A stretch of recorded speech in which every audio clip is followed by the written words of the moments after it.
Bring that ass back like a boom, boom, boom, boom, boom.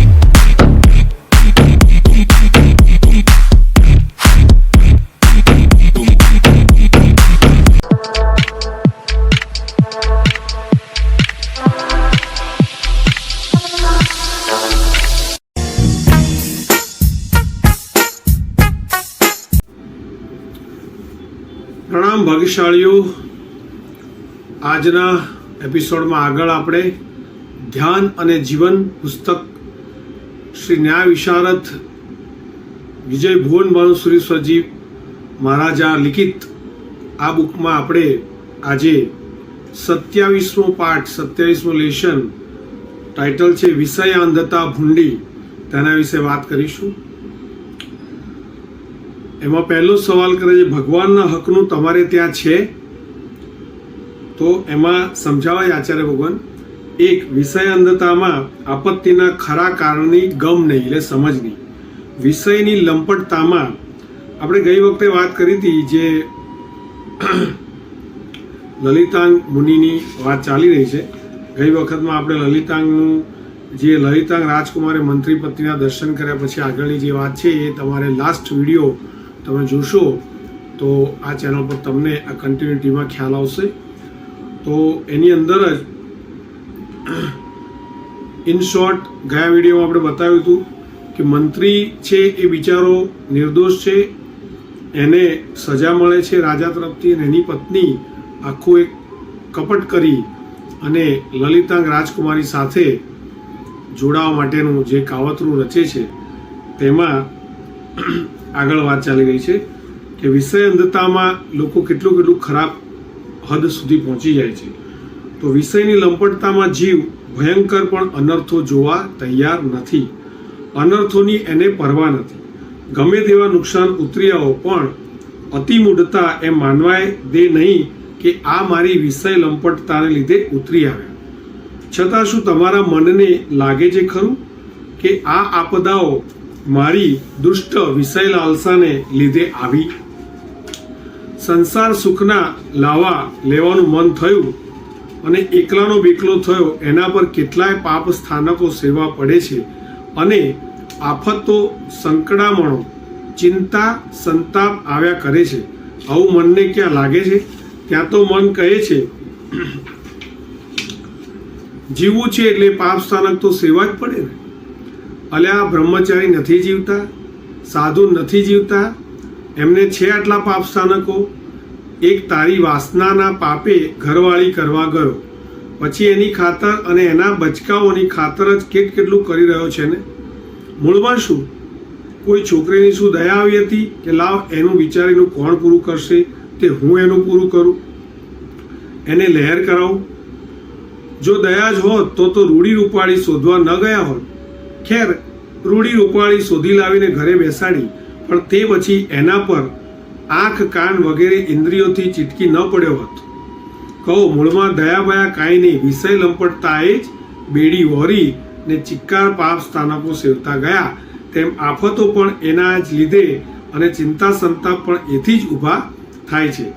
મોહિનીની આ ખૂબી છે કે આફત કે ચિંતા ઊભી થતા અકળામણ થાય, પણ એમ ન માનવા દે કે આ મૂળમાં મારી વિષય લંપટતાને આભારી છે. જો આવું સમજાઈ ગયું હોત તો સંતાનને વારંવાર શિખામણ દે, જોજો ભાઈ આ સંસારની ચાહના કરશો નહીં, નહીતર અમારી જેમ પાર વિનાના પાપ સ્થાનક સેવવા પડશે અને પાર વિનાની આફતો ચિંતાઓ અને સંતાપ આવ્યા કરશે. બોલો, સંતાનને નાનપણથી જ આ શીખવો છો?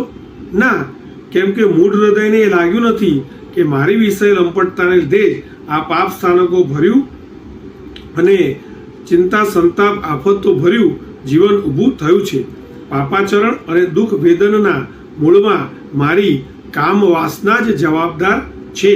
આવું જાતને જ લાગ્યું ન હોય પછી સંતાનને શાના શીખવો? આપત્તિના ખરા કારણની ગમ ક્યાં, સમજ ક્યાં?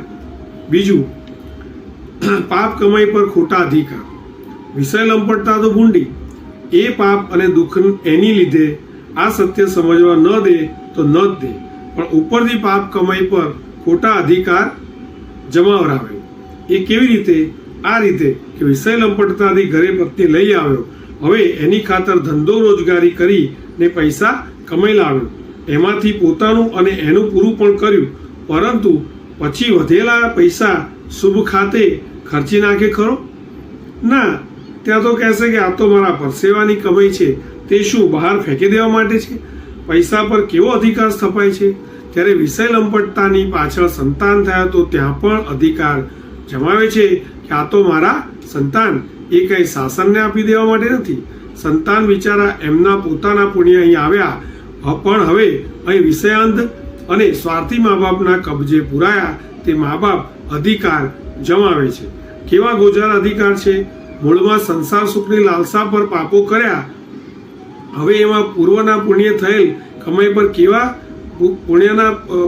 પૂર્વના પુણ્ય થયેલ કમાઈ પર એવા અધિકાર જમાવવા છે કે ત્યાં ન દાન કે ન હિત દ્રષ્ટિ. પૈસાનું દાન નહીં, સંતાનના હિતની દ્રષ્ટિને, પરિણામ સ્વ પરનું નિકંદન. કેવી ગોઝારી અધિકાર બજાવણી. 3. પૂજ્ય ભાવ, સેવા ભાવ, ઉપકારી પરથી બીજે. વિષય લંપટતા ભૂંડી. હવે ત્રીજો લોસ શું થાય તે બતાવે આચાર્ય ભગવાન. એ દેવ, ગુરુ, તીર્થ વગેરે નીચા પાટલે રખાવે છે. છોકરી પરણી નથી ત્યાં સુધી પોતાના મહા ઉપકારી માતા પિતા માટે સી વાત મારી બા, મારા બાપુજી કરે, અનહદ પૂજ્ય ભાવ, ભક્તિભાવ અને સેવા ભાવ રાખે, પણ પરણ્યા પછી સી વાત મારા પતિ કરશે. સેવા, ભક્તિ, પૂજ્ય ભાવ મા બાપ પરથી ઉચકાઈને અહીં પતિ પર સ્થપાય છે. મા બાપના ઉપકાર જેવો પતિનો કોઈ ઉપકાર છે ના, તો કેમ આમ કહો વિષય લંપટતાને લીધે. 4. ત્યારે મમત્વના કેવા પરિવર્તન છે? વિષય લંપટતા ભૂંડી. જુઓ, મા બાપની પ્રત્યે છોકરાની કઈ દશા છે? એમ ઘરવાળી કર્યા પછી મનમાં એને ઊંચા પાટલે અને માતાને નીચે પાટલે બેસાડે છે. પત્નીની સલાહ કિંમતી ગણે છે ને મા બાપની સલાહ કિંમત વિનાની. ઘરવાળીની ખબર વારંવાર પૂછશે ને માતા પિતાની દિવસમાં કદાચ એકવાર પણ નહીં. ઘરવાળીના સંતાન પોતાના માનશે ને માતા પિતાની એ પોતાના નહીં. મમતા ઉચકાઈને બેઠી પત્ની પર.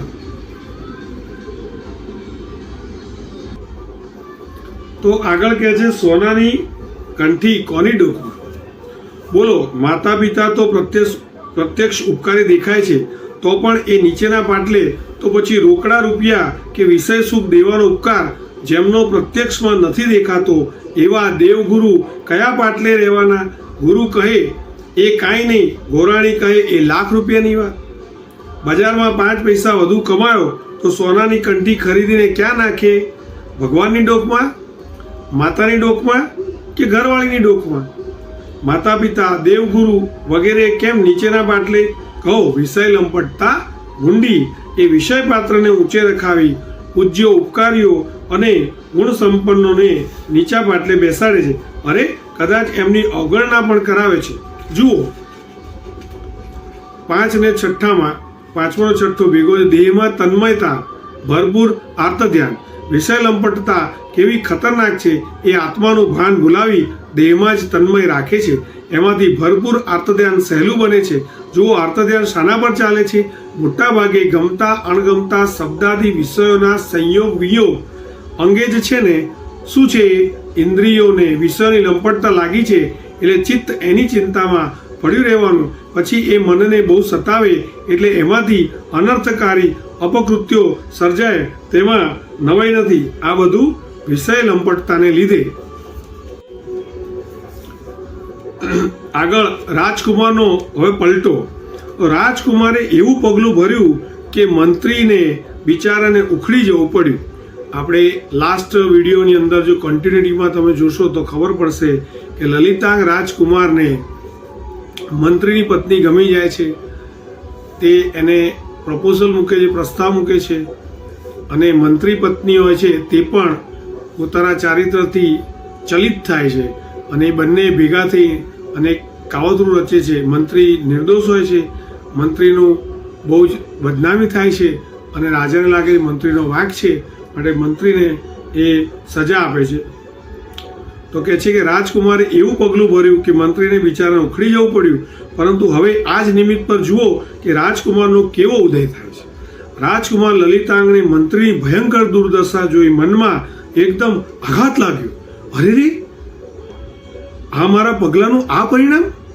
રાજકુમારને આટલે સુધી કલ્પના નહોતી કે પત્નીના કૂવામાં પડ્યા પછી મંત્રી લોકમાં આટલો બધો ફિટકાર પામશે અને રાજા એનું બધું જપ્ત કરી એને રખડતો કરશે.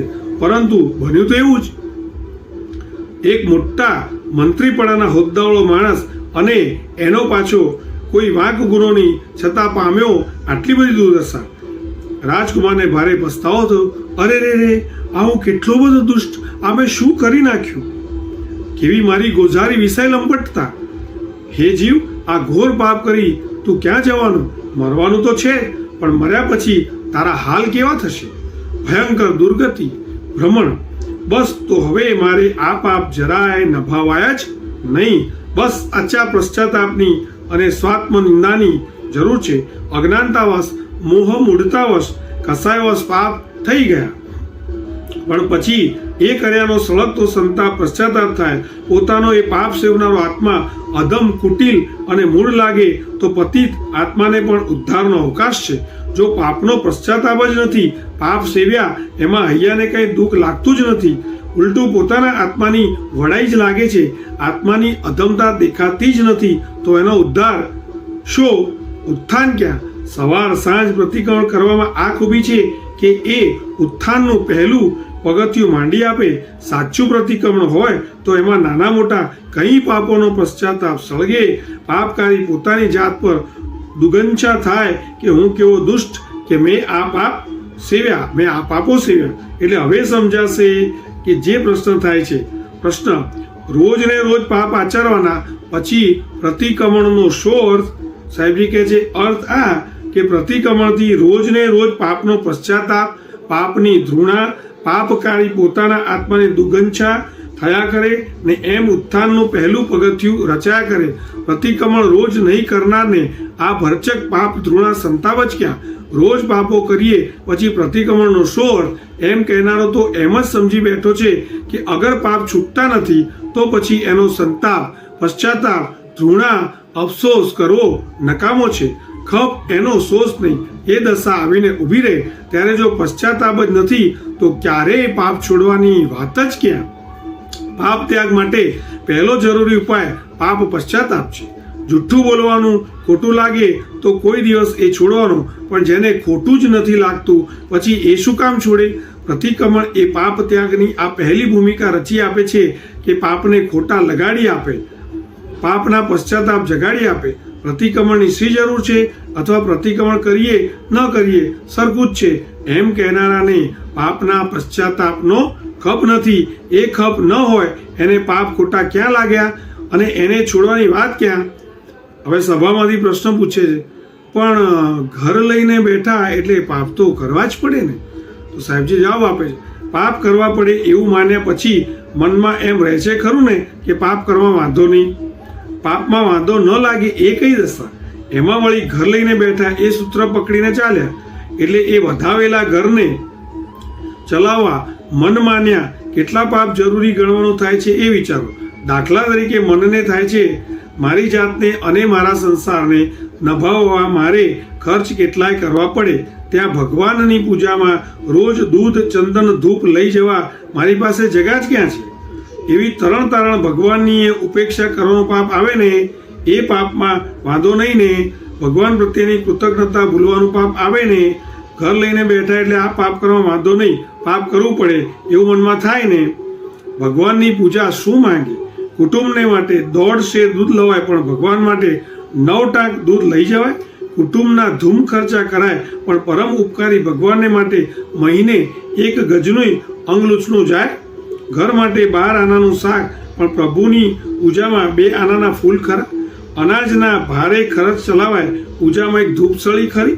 ઠાઠ ઠઠારામાં ખર્ચ કરો, પૂજામાં 1 વરખનું પાનિયું ખરું? 1 થોકડી રૂપેરી વરખ કેટલાની આવે? 10 રૂપિયાની. એના પાના કેટલા? 16. એના ચોથિયા ટુકડા કેટલા થાય? 64.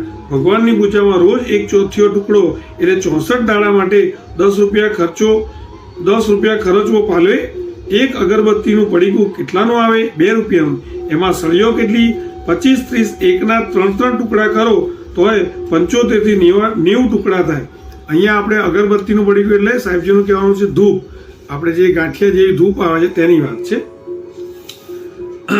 25 થી 30 એકના 3 ટુકડા કરો તો 75 થી 90 ટુકડા થાય.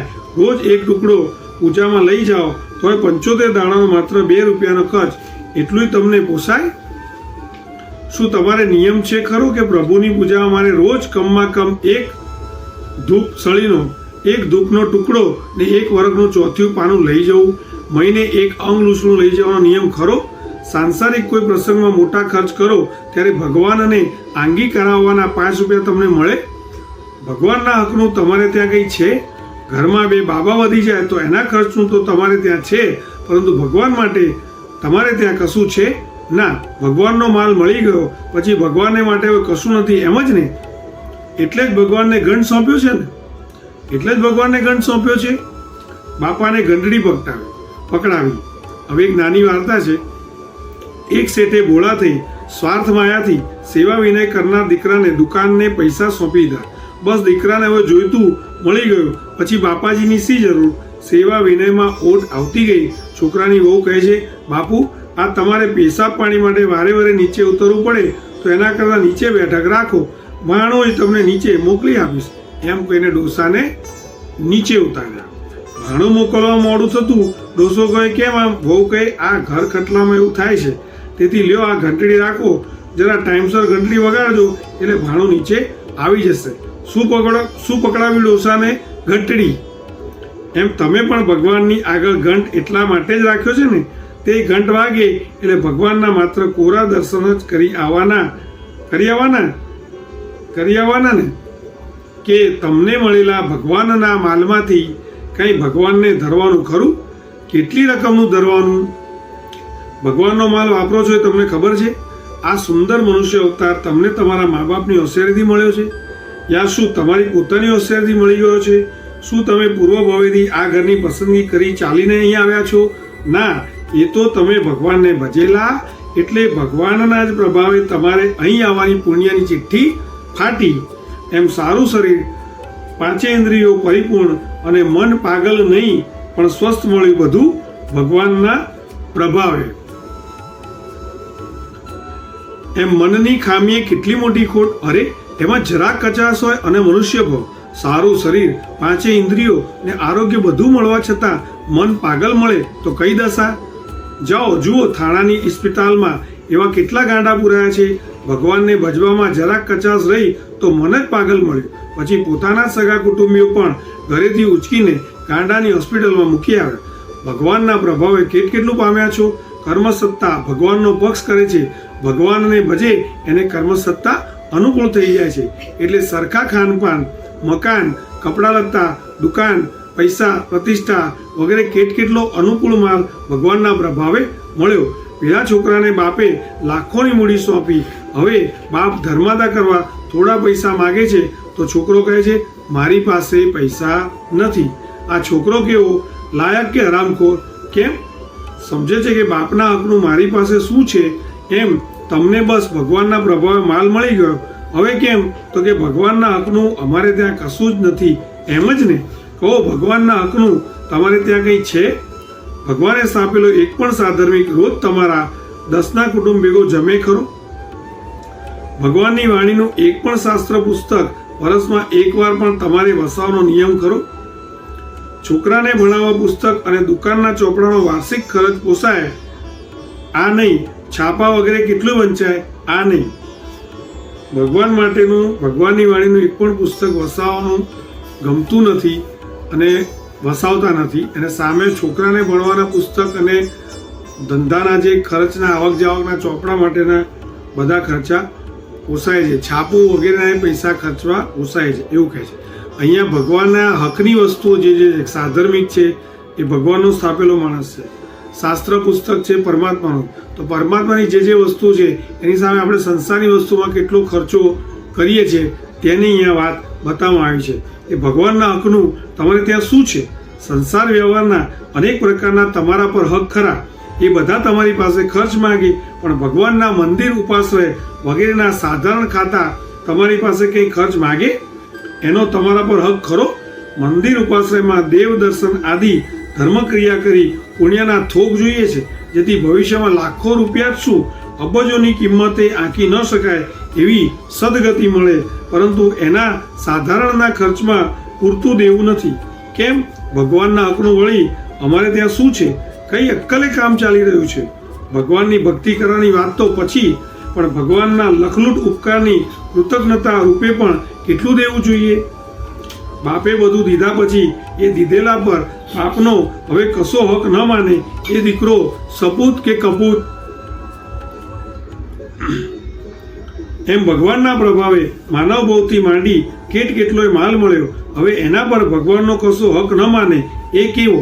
હકનું કશું ભગવાનને ન ધરે, કાયા ભગવાનની ક્રિયામાં નહીં, આંખ ભગવાનને સ્થિરપણે જોવામાં નહીં, કાન ભગવાનની વાણી સાંભળવામાં નહીં, જીભ ભગવાનના ગુણ ગાવામાં ને ભગવાનના શાસ્ત્ર ગૂંથવામાં નહીં, પૈસા ભગવાનના સાત ક્ષેત્રમાં ખર્ચવામાં ને ભગવાનને વાલા જીવોની દયા કરવામાં નહીં, ને 4 છોકરામાંથી એક પણ પુત્ર ભગવાનના શાસન માટે નહીં. આ કૃતજ્ઞતા કે કૃતજ્ઞતા?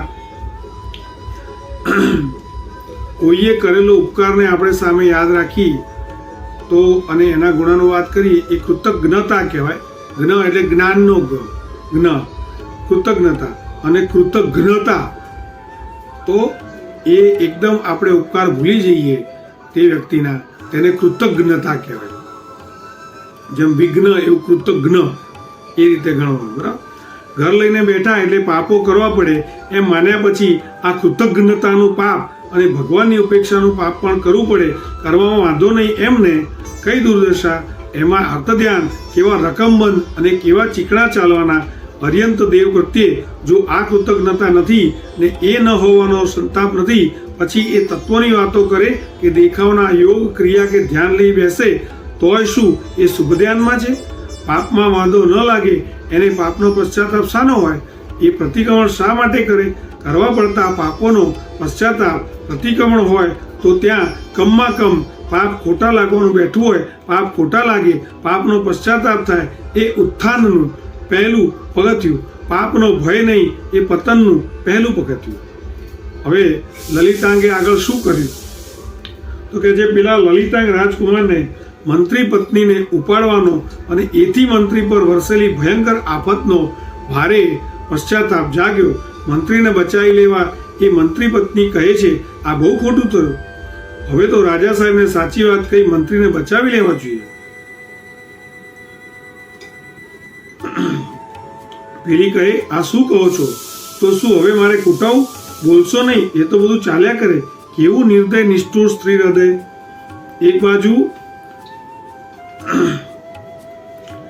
લલિતાંગ રાજકુમારને એમ થાય છે કે આપણે આપણી વિષય અંધતામાં મોહમાં પડીને મંત્રી પત્નીને કહે છે કે આપણાથી બહુ ખોટું થઈ ગયું.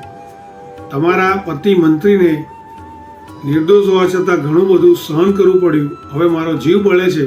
ત્યારે મંત્રી પત્નીભાઈ સામેથી આવું કહે છે કે આવું ના બોલતા, હું તમારા આગળ નહીં રહી શકું, મારે ખોટે ખોટું કૂટાવાનું. ત્યારે આ હૃદય, સ્ત્રીનું હૃદય કેવું નિષ્ઠુર છે તે વાત કરે સાહેબજી. કુમાર કહે છે, લલિતા કુમાર કહે છે, પણ આપણે તો ગુનેગાર છીએ, ત્યારે મંત્રી તો સાવ નિર્દોષ છે, આપણે જ કૂટાવા લાયક છીએ એ નહીં. બસ એ ગયો બાપ રાજા પાસે અને ભારે ખેદ અને આંખમાં આંસુ સાથે બધી હકીકત બની હતી તેવી કહી દીધી. રાજાને ભારે આશ્ચર્ય સાથે દુઃખ થયું કે પોતે મંત્રીને ઘોર અન્યાય કર્યો અને પોતાના જ પુત્રએ આવું અધમ કાર્ય કર્યું. પુત્ર પર ગુસ્સે ભરાયો, મંત્રી પર આદર થયો. હવે શું કરવાનું? બહાર નીકળી ગયેલ મંત્રીને હાથી પર બેસાડી મોટા સ્વાગત સાથે નગર પ્રવેશ કરાવ્યો, એની પત્ની સોંપી અને રાજકુમારને દેશ નિકાલ કર્યો. લોકોમાં રાજાની ન્યાયપ્રિયતા અને મંત્રીની નિર્દોષતા ગવાઈ રાજકુમાર ચાલી ગયો દિશાવર. દેશ નિકાલનું દુઃખ પામવાનો એને ખેદ નથી, પણ પાપ આચરણનો એને ભારે ખેદ છે. એટલે જુઓ હવે શું કરે છે. તો આપણે નેક્સ્ટ વિડીયોની અંદર જે લલિતાંગ મુનિ પોતે એમને પશ્ચાતાપ થાય છે અને એ પછી એ સાચી વાત એમના પિતા જે રાજા છે એમને જણાવે છે અને એના લીધે તેમને જે સજા મળે છે તેનું તેમને દુઃખ નથી, પણ નિર્દોષ મંત્રીને બચાવ્યાનો અને પોતાનું કરેલું પાપ એનો એને સંતાપ ભારે છે. હવે એને દેશની બહાર કાઢી મૂકવામાં આવે છે, તેમના પિતા તરફથી એમને આ સજા મળે છે, તે સહર્ષ આ સજા સ્વીકારે છે. અને હવે આગળના આપણા નેક્સ્ટ એપિસોડની અંદર આપણે લલિતા મુનિ કેવો સંતાપ કરે છે, એમના જીવનમાં કેવો જે કરો ગ્રોથ આવે છે, ધર્મના માર્ગ પર જવાથી શું શું કષ્ટ આવે છે, શું શું ફાયદા થાય છે અને કેટલું જબરજસ્ત એમનું જીવન બને છે, તેની વાત આપણે નેક્સ્ટ વિડીયોમાં કરીશું. તે 28મું લેસન છે, પાપ શલ્ય ભયંકર તપનો પ્રભાવ. તો એ કઈ રીતે જીવનમાં આધ્યાત્મિક માર્ગે ચડે છે, ત્યાં ગયા પછી તે કેવું ધર્મની પ્રગતિ માટેના પ્રયત્નો કરે છે અને એને લઈને એણે કરેલા જે પાપ કર્મો છે એ કઈ રીતે હળવા બને છે ને ધર્મનો એમાં શું પ્રભાવ છે, ધર્મનો શું રોલ છે. આપણા પૂજ્યનીય એવા ગુરુદેવ આચાર્ય ભગવંતોનો તેમના જીવનમાં શું રોલ છે, આ બધી જ વાતો આપણે નેક્સ્ટ વિડીયોમાં કરીશું. જીનાગના વિરુદ્ધ કંઈ પણ કહેવાઈ ગયો તો ત્રિવિધે મિચ્છામિ દુક્કડમ. આપ સૌને ખાસ આપ સૌને નમ્ર વિનંતી કે અમારી સ્ક્રીન પર દેખાતી જૈનિઝમ આશીષ નામની આધ્યાત્મિક યુટ્યુબ ચેનલ આપ સૌ સબસ્ક્રાઈબ કરો. એની અંદર આપને અલગ અલગ ટોપિક પર આવા ઉચ્ચ કક્ષાના મહાત્માઓએ જે પુસ્તકો લખ્યા છે તેમાં અલગ અલગ એવા ટોપિક આપને જાણવા મળશે, જેનાથી આપના જીવનમાં ચોક્કસ ખૂબ જ આધ્યાત્મિક વિકાસ થશે. અત્યારે હાલમાં આપણે જોઈ રહ્યા છીએ કે જે યુદ્ધની વાતો ચાલે છે અને ભારત પાકિસ્તાન જેવા બે મોટા દેશની વચ્ચે આ બધા પ્રોબ્લેમ્સ થઈ રહ્યા છે, રાઈટ. તો આ બધા પ્રોબ્લેમ્સ થવા પાછળ ક્યાંક ને ક્યાંક આપણું પણ યોગદાન છે આ પાપોની અંદર, જાણે અજાણે.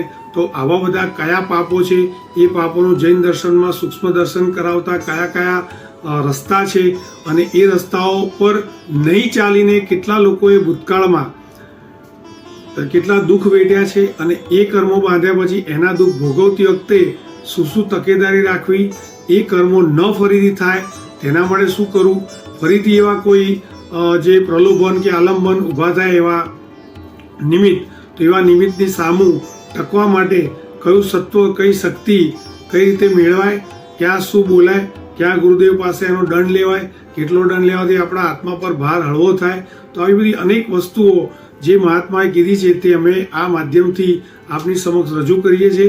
એમાં તમને તમારા ઘણા બધા પ્રોબ્લેમનું સોલ્યુશન મળશે. તો પ્રણામ, જય આદિનાથ.